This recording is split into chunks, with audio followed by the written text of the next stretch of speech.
नमस्कार मित्रों, welcome to Puneet astrology.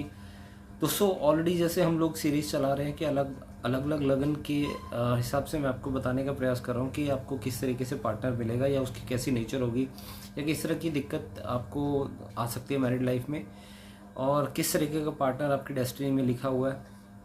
क्योंकि मिलेगा तो वही जो आपकी डेस्टिनी में मिला हुआ है, क्योंकि ये सब प्रारब्ध बेस्ड है। पास्ट लाइफ में जैसा इंसान कर्म करता है वैसे उसको चीज़ें मिलती है। सो एस्ट्रोलॉजी से हम ये जान सकते हैं। सो आज जो लगन मैं लेने जा रहा हूँ जिसमें मैं बताऊँगा वो है कन्या लगन। कन्या लगन के लोगों को किस तरीके से पार्टनर मिलेगा या उसकी कैसी नेचर होगी वो ही बताने का प्रयास करूँगा। तो सबसे पहले दोस्तों, कन्या लगन का 7th लॉर्ड बनता है जुपिटर। ठीक है, अब जुपिटर क्या है? जुपिटर की जो जो एट्रीब्यूट, जो जो गुण भगवान ने बृहस्पति देव को दिए हुए हैं, वो सारी खूबियाँ आपको आपके पार्टनर में देखने को मिलेंगी। जैसे आपका पार्टनर बहुत ही स्पिरिचुअल होगा, रिलीजियस होने के साथ साथ कहीं ना कहीं वेल एजुकेटेड होगा, बहुत अच्छा एक होता है ना कि एक सॉल्यूशन गिवर होता है एक इंसान, ऐसा इंसान होगा जिस आपकी प्रॉब्लम का सॉल्यूशन आपको आपके पार्टनर से ही मिल जाएगा। बहुत अच्छा ज्ञान, नॉलेजेबल, शास्त्रों का ज्ञाता, टीचर, कंसल्टेंट, ये सब खूबियाँ उसमें होंगी। और काफ़ी अच्छा एजुकेशन फील्ड में हो सकते हैं, टीचर हो सकते हैं, किसी यूनिवर्सिटी में लेक्चरर हो सकते हैं, है ना, बुक सेलर हो सकते हैं, किसी रिलीजियस बुक्स में कोई पंडित हो सकते हैं, कोई स्पिरिचुअल गुरु हो सकते हैं।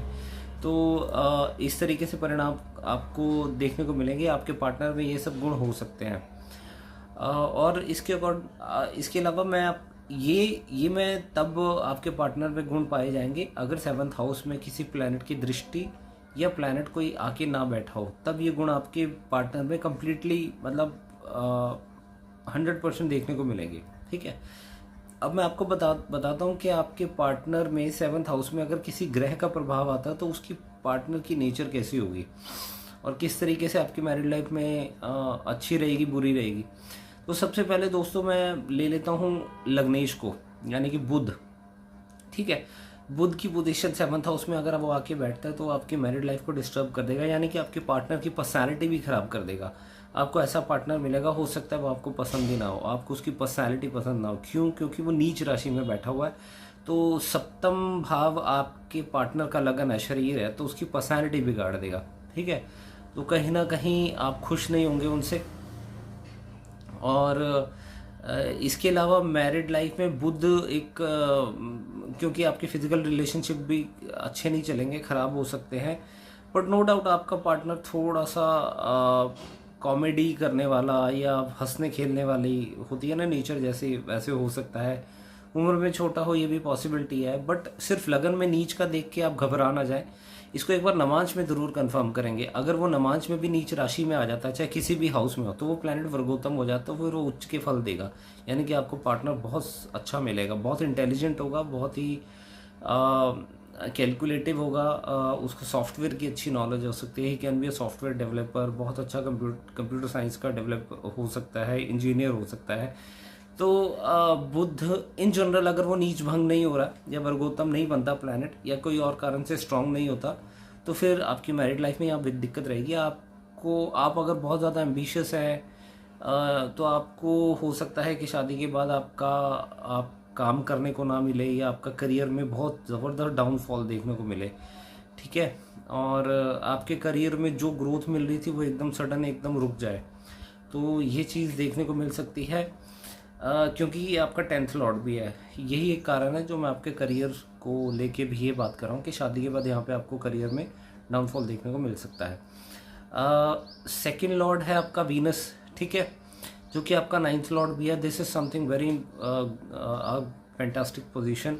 शादी के बाद भाग्योदय है। पार्टनर बहुत ही देखने में सुंदर, फ्लर्टिंग नेचर का, साफ सफाई पसंद करने वाला, घूमना, फुल ऑफ फैशन, है ना, थोड़ा सा फ्लर्टिंग नेचर का, बहुत ज़्यादा मतलब डांस करने वाला, गाना बजाने वाला, है ना, इस तरीके से नेचर होगा, देखने में सुंदर होगा। फ्लर्टिंग नेचर को अगर आप थोड़ा सा उसको कंट्रोल कर पाएँ तो this is going to be very good position for you.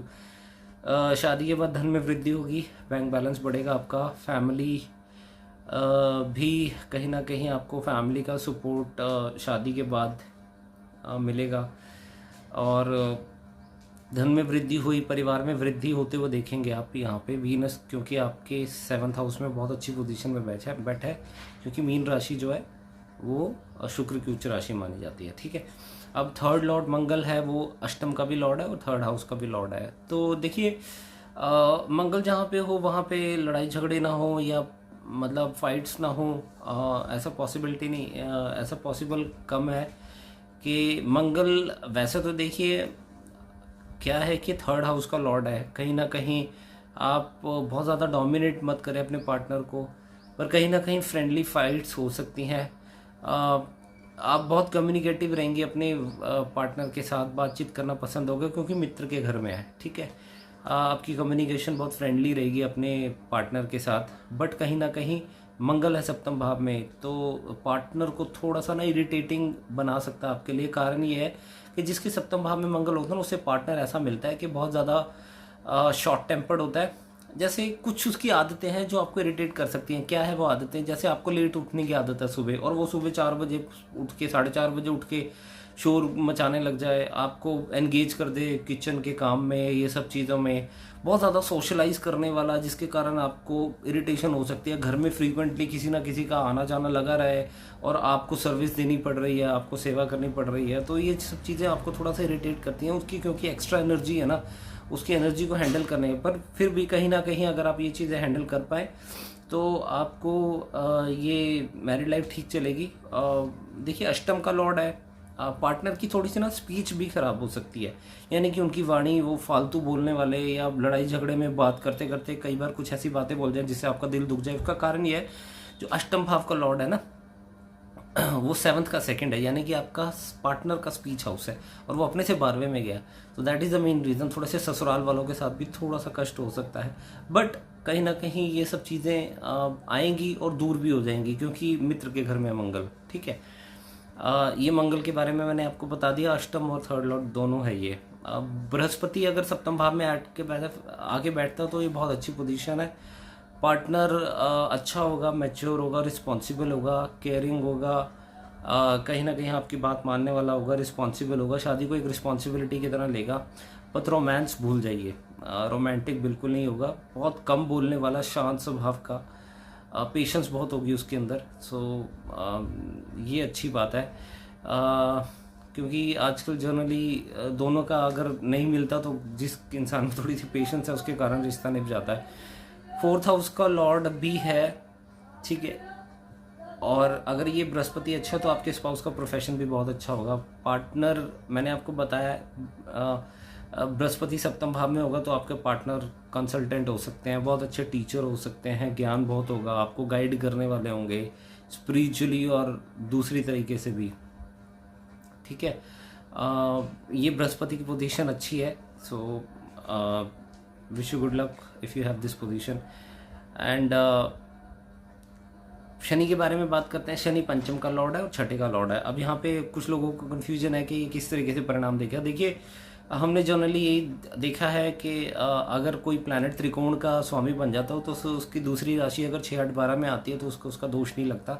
तो जनरली ये पोजीशन शनि की अच्छी रहेगी, बट बहुत ज़्यादा स्ट्रगल भी नहीं रहेगा, क्योंकि शनि जो होते हैं ना बृहस्पति की राशि में वृद्धि करते हैं। ठीक है, तो कोई प्रॉब्लम नहीं है, लव मैरिज होने के चांसेस हैं, और लव मैरिज भी आसानी से हो सकती है, आपकी बहुत ज़्यादा ट्रबल या रुकावट नहीं आएगी इसमें।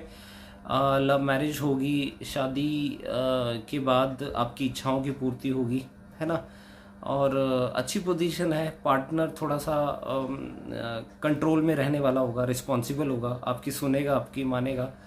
और यहाँ पे देखिए शनि है सप्तम भाव में, जस्ट बिकॉज वो बृहस्पति की राशि में है तो कोई प्रॉब्लम नहीं है, आपकी शादी स्मूथली चलेगी। अगर शुभ ग्रहों के प्रभाव में होगा तो शनि का बहुत ज़्यादा जो एक थोड़ा थोड़ा बीच बीच में झटका देने वाला जो एक नेचर है ना, वो भी कम हो जाएगा। तो अच्छा है ये पोजीशन, कोई बुरी पोजीशन नहीं है शनि की यहाँ पे।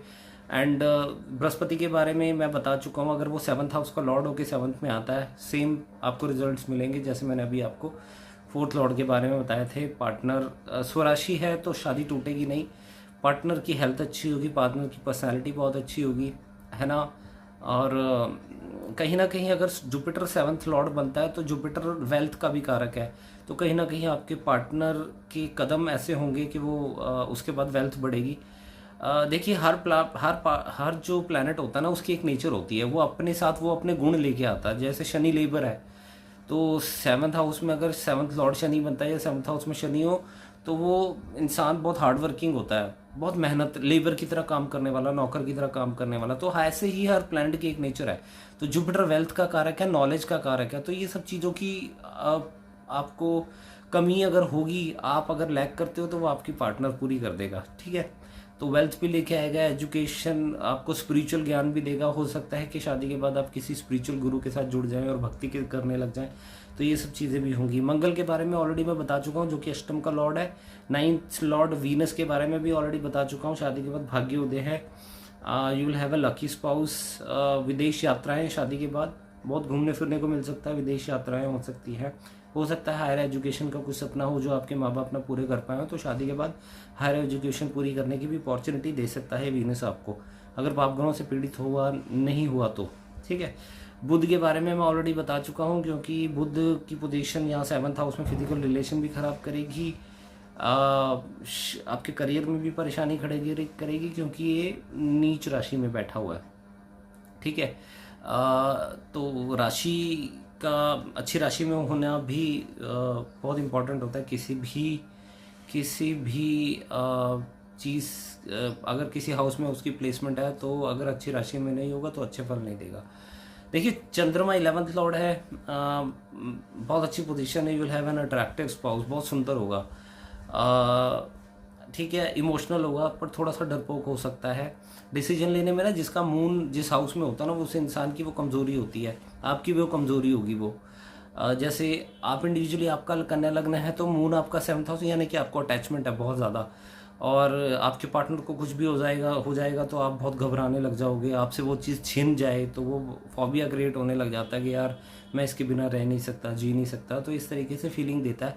बट 7th हाउस में मून का होना, आपका पार्टनर भी थोड़ा सा डरपोक होगा, तो आपके पार्टनर को ना हो सकता है कि शादी का डिसीजन लेने में बहुत समय लग जाए। तो उसको कीप ट्राइंग, उसको समझाते रहें ताकि वो आसानी से उसका शादी के लिए डिसीजन ले पाए आपके साथ। देखने में सुंदर होगा, अट्रैक्टिव होगा, जैसे मैंने आपको बताया, इमोशनल होगा, केयरिंग होगा, लविंग होगा। तो ये बहुत अच्छी पोजीशन है। अगर चंद्रमा की दृष्टि भी पड़ती है, क्योंकि वो मीन राशि को देख रहा है, अगर मान लीजिए लगन से या कहीं से भी, सॉरी लगन से देखा है अपनी सप्तम दृष्टि से, तो वो बेसिकली मीन राशि तो चंद्रमा की मित्र राशि है। तो शादी के बाद आपकी इनकम भी इम्प्रूव होगी, धन आने लग जाएगा, इच्छाओं की पूर्ति होगी, गेन्स होने शुरू हो जाएंगे आपके, यानी कि आपकी कुछ मन में इच्छाएं हैं ऐसी जो आप कहते हैं कि मेरी डिज़ायर्स पूरी हो, तो शादी के बाद वो ज़रूर पूरी होंगी। ठीक है, अब 11th लॉर्ड को भी हमने कवर कर लिया है। अब हम 12th लॉर्ड की बात करते हैं। देखिए 12th लॉर्ड ना आइसोलेशन का प्लैनेट है, एक तो मेलेफिक प्लैनेट है, कुंडली के हिसाब से भी योग कारक नहीं है। तो 12th लॉर्ड है आपके गया मित्र राशि में। फ्रेंडली फाइट्स हो सकती हैं, क्योंकि ये सप्तम से छठा भाव है 12th हाउस।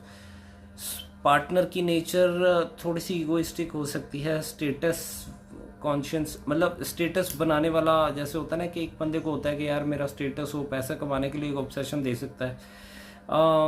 ईगोइस्टिक हो सकता है, नखरे वाला हो सकता है, आपकी बात नहीं मानेगा, आपके ऑर्डर्स लेना पसंद नहीं करेगा, डोमिनेट करने की कोशिश कर सकता है। और इनकेस अगर सूर्य यहाँ पे पाप ग्रहों से पीड़ित हो जाता है तो यहाँ पे देखिए कुछ सेपरेशन अगर होगा भी तो फ्रेंडली, मतलब म्यूचुअली होता है ना, डिवोर्स हो जाता है, क्योंकि वो मित्र के घर में है। तो बहुत ज़्यादा क्योंकि राशि के हिसाब से तो बच गया वो, कि अगर राशि खराब में होता तो और ज़्यादा चीज़ें कॉम्प्लिकेट कर देता है। अगर आपका डिवोर्स होता भी है पाप ग्रहों के पीड़ित होने की वजह से, तो आपका म्यूचुअली डिवोर्स हो सकता है यहाँ पे। बट फिर भी कहीं ना कहीं मैरिड लाइफ थोड़ी सी डिस्टर्ब रहेगी, क्योंकि सप्तम से छठे का लॉर्ड है और आइसोलेशन का प्लैनेट है। थोड़ा सा ना नेचर भी डिफरेंट कर सकता है अपने पार्टनर की। क्या है, बार बार वह विदेश के तत्व को दिखाता है, विदेश का तत्व होता है ना जहाँ पे, तो फिर वो सोच डिफरेंट कर देता है।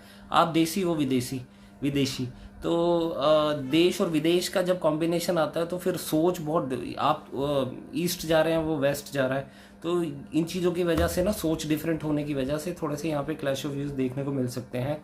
आप भी ध्यान रखें कि देखिए 12th लॉर्ड जिसका 7th हाउस में हो तो एक्स्ट्रा मैरिटल अफेयर रह सकते हैं, हिडन अफेयर्स रह सकते हैं, तो आप इन चीज़ों से दूर रहें जिसके कारण आपकी मैरिड लाइफ डिस्टर्ब हो रही है। मेरे को लास्ट वीडियो में किसी ने बताया था कि सर राहु केतु के बारे में नहीं बताते, तो चलिए मैं आपको राहु केतु के बारे में भी यहाँ पे एक्सप्लेन करने की कोशिश करता हूँ। कन्या लग्न में अगर राहु केतु आपके, राहु अगर स्पेशली 7th हाउस में हो तो आइसोलेशन का प्लैनेट है, यहाँ पे भी यही सेम कॉम्बिनेशन रहेगा, देश और विदेश वाली सोच हो जाती है। आप उत्तर दिशा में जा रहे हैं, वो दक्षिण दिशा में जा रहे हैं, तो क्लैश ऑफ व्यूज। और ऊपर से ना अगर राहु पे पाप ग्रह का प्रभाव आ जाता है तो वो डिवोर्स की तरफ ले जा सकता है आपको।